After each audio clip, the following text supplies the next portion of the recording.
নমস্কার বন্ধুরা, আজকে আমি একটি পিঁপড়ে ও পাখির গল্প তোমাদেরকে বলে শোনাচ্ছি।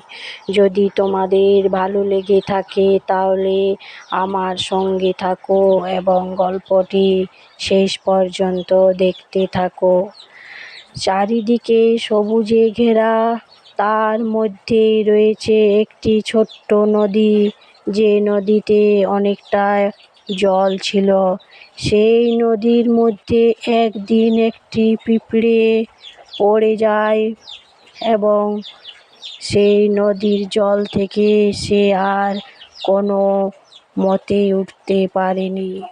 অনেক চেষ্টা করেও যখন সে উঠতে পারল না, তখন নদীর মধ্যেই সে ভেসে ভেসে চলতে থাকলো। এই দৃশ্যটা একটি পাখি গাছের ডাল থেকে দেখতে পেল এবং সে চিন্তা করলো যে পিঁপড়েকে কিভাবে সাহায্য করা যায়। সে ভাবতে থাকলো গাছের ডাল থেকে পিঁপড়েকে সাহায্য করার কথা। তার মাথায় একটি বুদ্ধি এলো এবং সে একটি শুকনো পাতা কুড়িয়ে নিল ঠোঁটের মধ্যে এবং সে পাতাটি পিঁপড়ের সামনে এসে নদীর মধ্যে ভাসিয়ে দিল। সেই শুকনো পাতা ভাসতে ভাসতে পিঁপড়ের কাছে চলে এলো এবং পিঁপড়ে অনায়াসে সেই পাতাটির ওপর উঠে পড়ল এবং বলল, আহ, এবারের মতো হয়তো আমি প্রাণে বেঁচে গেলাম। এই বলে সে পাতার মধ্যে উঠে পড়ল এবং নদীর জলে আস্তে আস্তে ভাসতে ভাসতে সে নদীর কিনারে এসে পৌঁছালো। সেই পাতার মধ্যে উঠেই সে খুব আনন্দ ফিল করলো এবং বলল যে আমি হয়তো আরেকটুর জন্য প্রাণ হারাতাম। এই পাখি আমাকে সাহায্য করেছে, তাই আমি তাকে ধন্যবাদ না দিয়ে পারি না। এই বলে সে পাখির কাছে যায় এবং পাখিকে বলে, আজ থেকে তুমি আমার ভালো বন্ধু। তুমি আমাকে প্রাণে বাঁচিয়েছ সাহায্য করে, তাই আমি যদি কোনো দিন তোমার কোনো কিছু কাজে লাগি তাহলে আমি তোমাকে সাহায্য করব।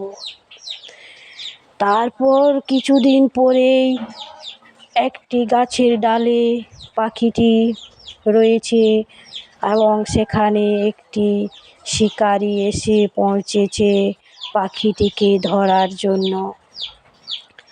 এই দৃশ্যটা পিঁপড়ে দেখতে পেল এবং পিঁপড়ে তৎক্ষণাৎ সেখানে ছুটে চলে এলো এবং ভাবতে লাগলো কি করা যায় পাখিটিকে বাঁচানোর জন্য। শিকারী যেই পাখির দিকে লক্ষ্য করে গুলি ছুড়বে,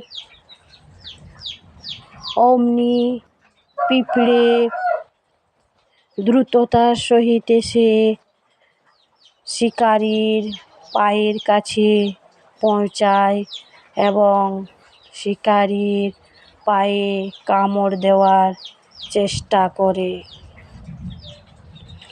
যখনই সে পাখিটিকে স্থির লক্ষ্য করে জাস্ট গুলি ছুড়বে, সেই সময় পিঁপড়েটা তার পায়ের মধ্যে এসে কিট করে কামড়ে দেয় এবং কামড়ে দেওয়ার ফলে শিকারী চিৎকার করে ওঠে, আহ, কিসে লাগলো, এই বলে সে পায়ের দিকে নুয়ে পড়ল এবং পিঁপড়েটাকে গোছানোর চেষ্টা করলো তার পা থেকে এবং পাটা চুলকাতে শুরু করলো। ততক্ষণে পিঁপড়ে তাকে কামড় দিয়ে পালিয়ে যাচ্ছে। এই সুযোগে গাছে থাকা পাখিটি ফুরুত করে উড়ে পালিয়ে দিল। এখান থেকে দেখা গেল যে পাখিটি একদিন পিঁপড়েকে সাহায্য করেছিল এবং একটি ছোট্ট পিঁপড়েও সেই পাখিটিকে সাহায্য করলো। এখান থেকে কি শিখলে বন্ধুরা? যদি তুমি কারো কোনো দিন উপকার করে থাকো তাহলে সেও একদিন তোমার উপকারে আসবে। এখানে যেমন পাখিটি পিঁপড়েটাকে সাহায্য করেছিল, তেমনি পিঁপড়েটাও একদিন পাখিটির প্রাণ বাঁচালো। ধন্যবাদ বন্ধুরা।